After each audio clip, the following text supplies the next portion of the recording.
গৃহপ্রবেশ ধারাবাহিকে আজকের পর্বে দেখা যায় আদির বাৎসরিক কাজে জিনিয়া এখানে আসে।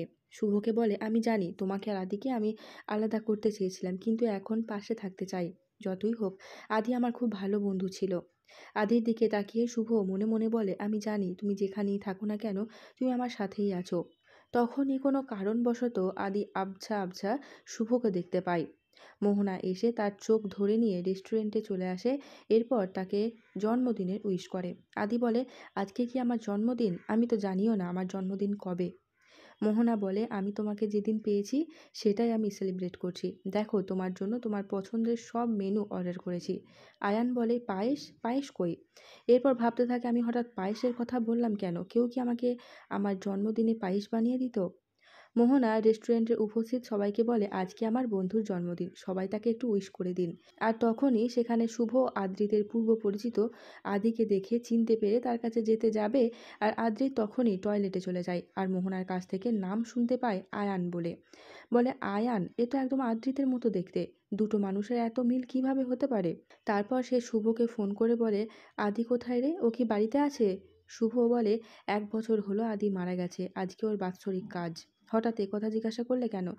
লোকটি মনে মনে ভাবে, তাহলে আর এই কথাটা জানানোর দরকার নেই, শুধু শুধু কষ্ট পাবে। এরপর বলে, না না, তোদের কথা এমনি মনে পড়লো তাই ফোন করলাম। মোহনা আদিকে বলে, আমি তোমাকে যেদিন পেয়েছিলাম তোমার বুক পকেট থেকে একটা মিষ্টি দোকানের বিল পেয়েছি।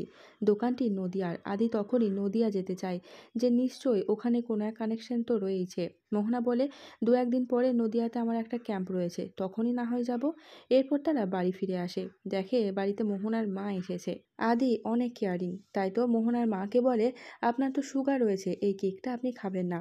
মোহনার মা বলে, তুমি আস্তে আস্তে আমার বাড়ির ছেলে হয়ে উঠছো, আর ওদিকে আমার ছেলেকে দেখো, যে তার মা বোনকে ছেড়ে সুদূর আমেরিকায় গিয়ে পড়ে রয়েছে।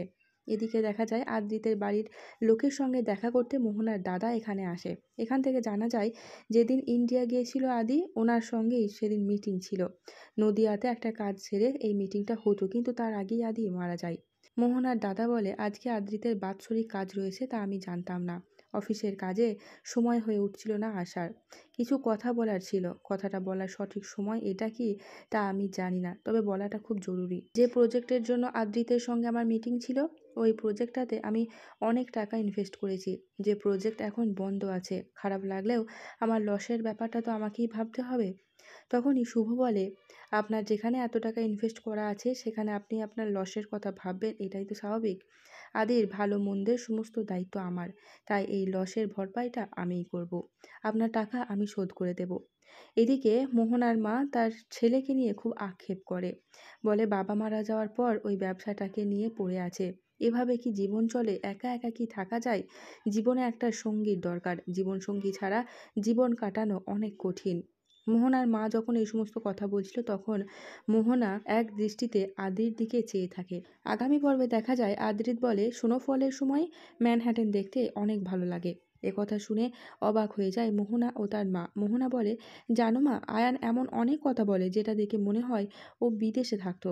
আর এখানেই শেষ হয় আজকের পর্ব। যদি এমনই বিভিন্ন ধারাবাহিকের আপডেট সবার আগে পেতে চান, তাহলে চ্যানেলটিকে সাবস্ক্রাইব করে সঙ্গে থাকবেন। দেখা হচ্ছে খুব শীঘ্র নতুন কোনো একটা পর্বের সঙ্গে।